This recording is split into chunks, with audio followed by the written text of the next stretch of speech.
Hi hello friends, welcome to our Sri Babu study point channel. ఈరోజు మనం discuss చేయబోయే topic Sindhu నాగరికతలోని ప్రధాన పట్టణాలు. సింధు నాగరికత త్రవ్వకాలలో పురావస్తు శాస్త్రవేత్తలు 1500 సైట్స్ను కనుగొన్నారు. అందులో 250కి పైగా పట్టణాలు ఉన్నట్టు పురావస్తు శాస్త్రవేత్తలు గుర్తించారు. అందుకే సింధు నాగరికతను పట్టణ నాగరికత అని కూడా అంటారు. సింధు నాగరికతలోని పట్టణాలను ఒక్కొక్కటిగా ఇప్పుడు చూద్దాం. మొదటి నగరం హరప్ప. సింధు నాగరికత యొక్క త్రవ్వకాలలో మొట్టమొదటగా బయల్పడిన నగరం హరప్పా నగరం. హిందూ మత గ్రంథాలలో ఒక్కటైనటువంటి ఋగ్వేదంలో ఈ హరప్పా నగరాన్ని హరయూపియా అని పేర్కొన్నారు. ఈ హరప్పా నగరాన్ని 1921వ సంవత్సరంలో సర్ జాన్ మార్షల్ డైరెక్టర్ జనరల్గా ఉన్నప్పుడు ఈ సర్ జాన్ మార్షల్ యొక్క ఆధ్వర్యంలో దయారాం సహాని ఈ హరప్పా నగరాన్ని కనుగొన్నాడు. ఈ హరప్పా నగరం సింధు నది యొక్క 5 ఉపనదులలో ఒక్కటైనటువంటి రావి నది ఒడ్డున ఈ హరప్పా నగరం అనేది ఉంది. ఈ హరప్పా నగరం పాకిస్తాన్ దేశంలోని పంజాబ్ అనే రాష్ట్రంలో ఉంది. ఈ హరప్పా నగరాన్ని సర్ జాన్ మార్షల్ ఆకస్మికంగా ఉద్భవించిన నగరం అని పేర్కొన్నాడు. ఈ హరప్పా త్రవ్వకాల్లో బయల్పడినటువంటి వస్తు అవశేషాలలో ధాన్యాగారాలు. ఈ యొక్క ధాన్యాగారం 2 వరుసలలో మొత్తం 12 ధాన్యాగారాలు లభించాయి. ఒక్కొక్క వరుసలో మొత్తం 6 ధాన్యాగారాలు లభించాయి. ఈ ఒక్కొక్క ధాన్యాగారం 50 అడుగుల పొడవు, 50 అడుగుల వెడల్పు ఉండడం జరిగింది. ఈ ధాన్యాగారం పక్కనే చిన్న ఇల్లు కూడా ఉండడం జరిగింది. ఈ యొక్క ఇంటిలో కూలీలు ఉన్నట్టు భావించారు. ఈ హరప్పాలో కాంస్యంతో చేసినటువంటి దర్పణాలు అంటే మిర్రర్స్, మరియు చిన్న చిన్న కొలతలను కొలవడానికి కొలబద్ద అంటే స్కేల్ను కూడా ఉపయోగించారు. ఈ యొక్క స్కేల్ను కూడా కాంస్యంతో చేయబడడం జరిగింది. ఈ యొక్క హరప్పా నగరంలో ప్రజలు ఎవరైనా చనిపోయినప్పుడు వారి యొక్క శవాన్ని చెక్కతో చేసినటువంటి శవపేటికలో పెట్టి ఖననం చేసినట్టు ఆధారాలు లభించాయి. చెక్క శవపేటికనే వుడన్ కొఫిన్ అని కూడా అంటారు. ఈ హరప్పా నగరంలోనే హెచ్ ఆకారపు సమాధులు కూడా ఉన్నట్టు ఆధారాలు లభించాయి. ఇక్కడ నాట్యం చేస్తున్న పురుషుని బొమ్మ అంటే నటరాజ విగ్రహం లభించింది. అమ్మ తల్లిని ఆరాధించినట్టు ఇక్కడ అమ్మతల్లి విగ్రహం కూడా లభించింది. మూపురం గల ఎద్దు ముద్రిక కూడా లభించింది. కుమ్మరివారు కుండలు చేయడానికి ఉపయోగించేటువంటి కుమ్మరి చక్రానికి సంబంధించినటువంటి ఆధారాలు లభ్యమయ్యాయి. ఇక్కడ ఎడ్లబండి కూడా లభ్యమైంది. దీని ఆధారంగా ఆనాటి ప్రజలు రవాణా కోసం ఈ యొక్క ఎడ్లబండిని ఉపయోగించినట్టు చరిత్రకారులు అభిప్రాయపడుతున్నారు. సింధు త్రవ్వకాల్లో బయల్పడినటువంటి నెక్స్ట్ నగరం మొహంజోదారో. సింధీ భాషలో మొహంజోదారో అంటే అర్థం వచ్చేసి మృతుల దిబ్బ అని అర్థం. సింధు త్రవ్వకాల్లో బయల్పడినటువంటి అన్ని నగరాలలో అతిపెద్ద నగరం మొహంజోదారో. దీని యొక్క విస్తీర్ణం 200 హెక్టార్ల విస్తీర్ణం. ఇందులోని జనాభా 35,000 నుంచి 41,000 ఉన్నట్లు గుర్తించారు. ఈ మొహంజోదారో నగరం 7 సార్లు వరదలకు గురై తిరిగి నిర్మించబడిన నగరం. ఈ మొహంజోదారో నగరాన్ని 1922వ సంవత్సరంలో ఆర్డి బెనర్జీ కనుగొన్నాడు. ఈ మొహంజోదారో నగరం సింధు నది యొక్క కుడి ఒడ్డున ఉన్నది. ఈ మొహంజోదారో నగరం పాకిస్తాన్లోని సింధ్ అనే రాష్ట్రంలో ఉంది. మొహంజోదారోలో జరిపినటువంటి త్రవ్వకాలలో బయల్పడినటువంటి వస్తువులలో ఒకటి మహాస్నానవాటిక. దీని యొక్క పొడవు 39 అడుగులు, 23 వెడల్పు, 8 అడుగుల లోతు ఉంది. ఈ మహాస్నానవాటికను జాన్ మార్షల్ కనుగొన్నాడు. ఇక్కడ మహాధాన్యాగారము, గ్రేట్ గ్రానరీ లభించింది. దీని యొక్క పొడవు 150 అడుగుల పొడవు, 50 అడుగుల వెడల్పు ఉంది. ఈ మహాధాన్యాగారాన్ని ధాన్యం నిల్వ చేయడానికి ఉపయోగించినట్లు గుర్తించారు. ఈ మహాధాన్యాగారాన్ని మార్టిమర్ వీలర్ కనుగొన్నాడు. ఈ మహాధాన్యాగారానికి మార్టిమర్ వీలర్ హోమం అనే పేరు ఇచ్చాడు.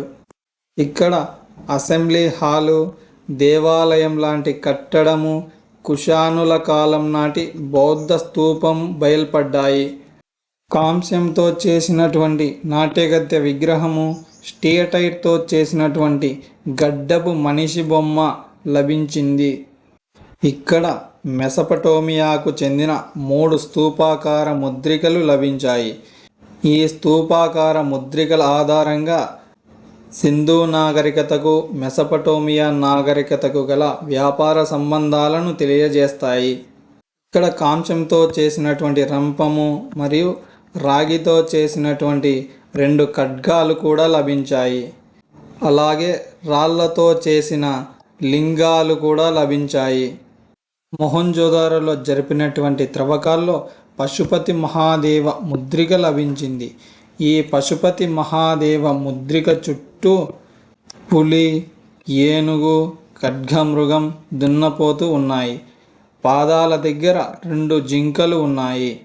ఈ పశుపతి మహాదేవునికి కొమ్ములు కూడా ఉండడం వలన కొమ్ముల దేవుడు అని కూడా అంటారు. ఈ పశుపతి మహాదేవుడు హిందూ మతంలో శివుడు అయ్యాడని, అతనిని ప్రోటో శివ అని సర్ జాన్ మార్షల్ అభిప్రాయపడ్డాడు. ఇక్కడ ఎద్దుబొమ్మ ముద్రిక కూడా లభించింది. సింధు నాగరికత త్రవ్వకాల్లో ఎక్కువ బావులు మొహంజోదారోలోనే లభించాయి. ఇక్కడ 2 రాగి గొడ్డళ్ళు లభించాయి. సింధు నాగరికతలోని నెక్స్ట్ నగరం చాన్హుదారో. ఈ చాన్హుదారోను 1931వ సంవత్సరంలో ఎంజి మజుందార్ కనుగొన్నాడు.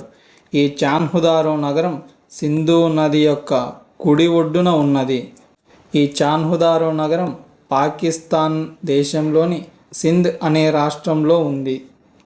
సింధు నాగరికతలో కోటలేని ఏకైక నగరం చాన్హుదారో మాత్రమే. మిగతా అన్నింటికీ కోటలు ఉండడం జరిగింది.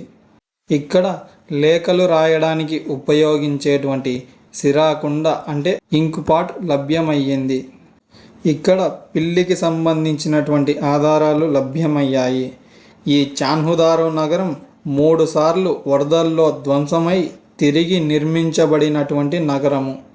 ఈ చాన్హుదారో త్రవ్వకాల్లో స్త్రీలకు సంబంధించినటువంటి అలంకరణ సామాగ్రి పెట్టె లభించింది. ఇందులో లిప్స్టిక్ కూడా లభించింది. సింధు నగరాల్లో నెక్స్ట్ నగరం లోతాల్. గుజరాతీ భాషలో లోతాల్ అంటే అర్థం వచ్చేసి మృతుల దిబ్బ అని అర్థం. ఈ లోతాల్ను 1955వ సంవత్సరంలో ఎస్ఆర్ రావు కనుగొన్నాడు.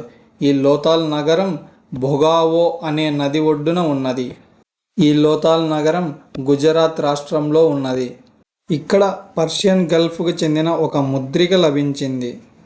ఇక్కడ యజ్ఞయాగాలు చేయడానికి ఉపయోగించేటువంటి హోమగుండము అంటే ఫైర్ ఆల్టర్ లభించింది.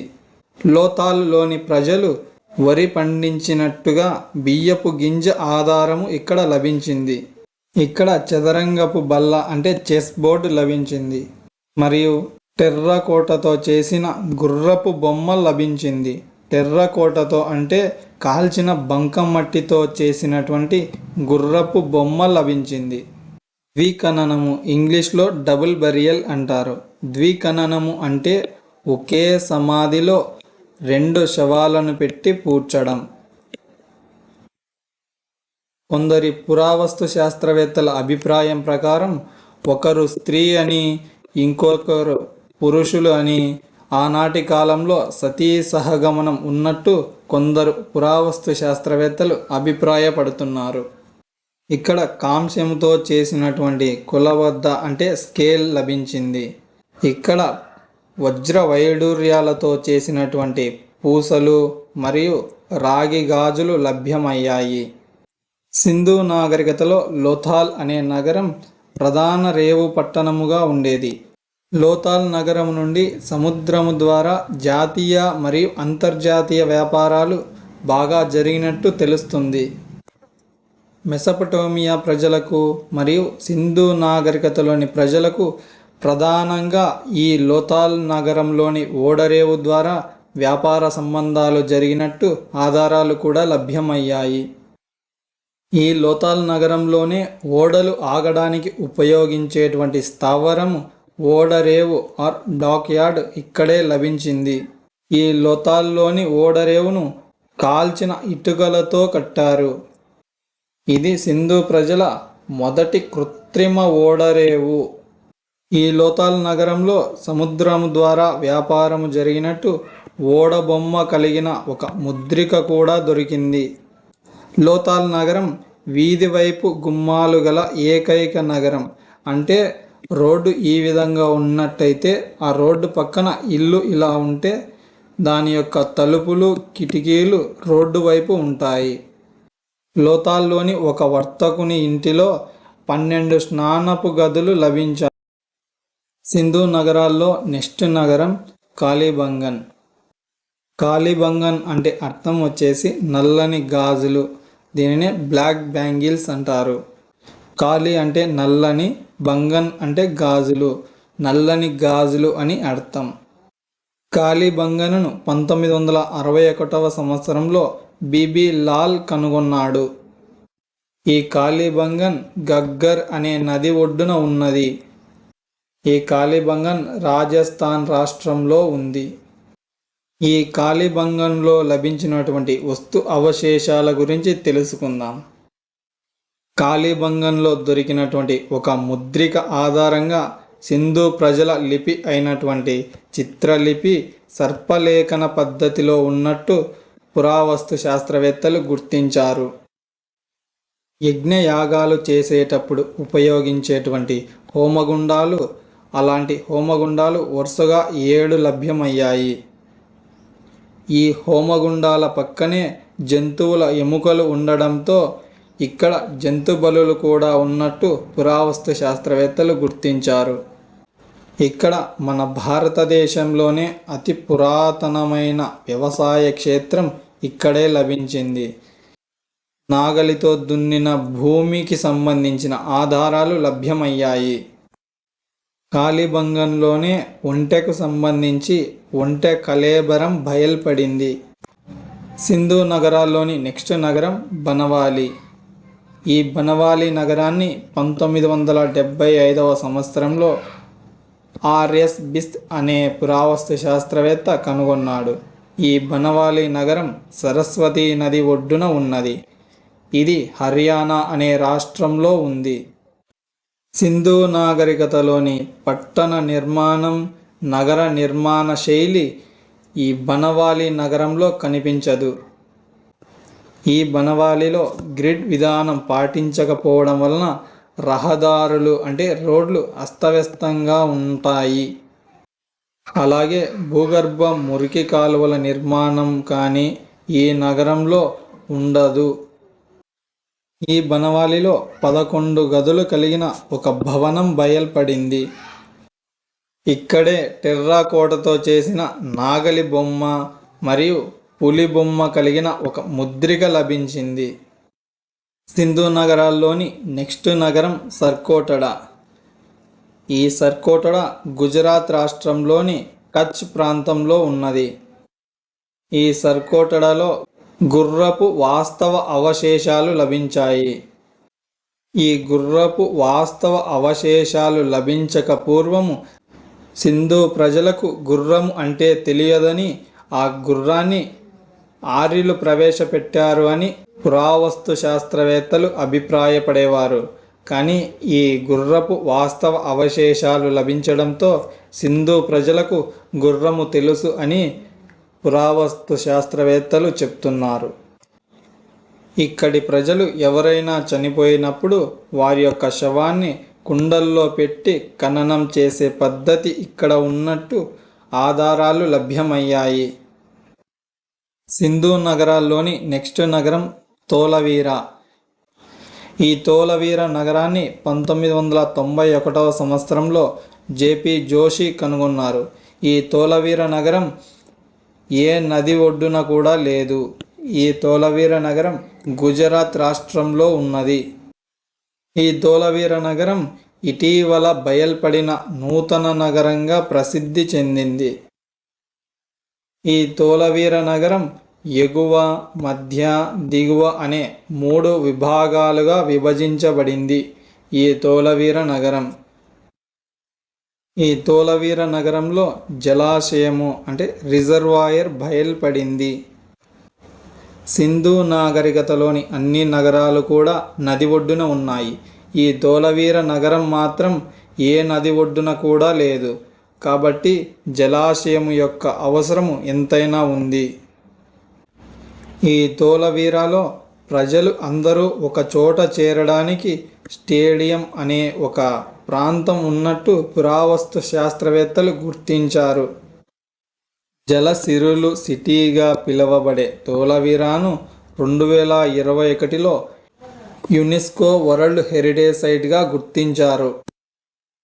సింధు నగరాల్లోని నెక్స్ట్ నగరం అమ్రి. ఇక్కడ మొదటిసారిగా మోపురం ఉన్న ఎద్దు ముద్రిక లభించింది. అలాగే ఖడ్గమృగ అవశేషాలు కూడా లభించాయి. సింధు నగరాల్లోని నెక్స్ట్ నగరం రోపార్. ఈ రోపార్ నగరాన్ని 1955వ సంవత్సరంలో వైడి శర్మ కనుగొన్నారు.